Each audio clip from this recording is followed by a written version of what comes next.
Baby paratha అండి. Oil మూకుడు కాలేసి oil వేసి కొంచెం జీలకర్ర పచ్చిమిరపకాయలు వేయించేసేసి అందులో కొంచెం క్యారెట్ వేసేయాలన్నమాట. గ్రేట్ చేసేసి కొంచెం పసుపు ఉప్పు కూడా వేయాలన్నమాట. వేసేసి మనకి ఏంటంటే ఎంత కావాలో పరాటాస్ ఒక గ్లాసు సూజీ రవ్వ తీసుకున్నానండి.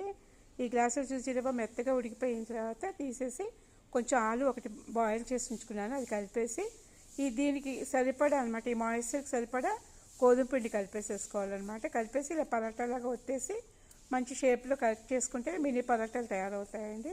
ఈ బేబీ పరాటాలు చాలా బాగుంటాయి.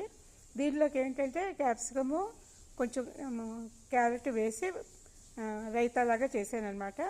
ఇష్టమైన వాళ్ళు ఆనియన్ కూడా వేసుకోవచ్చండి, ఆనియన్ కూడా బాగానే ఉంటుంది రైతాలోను.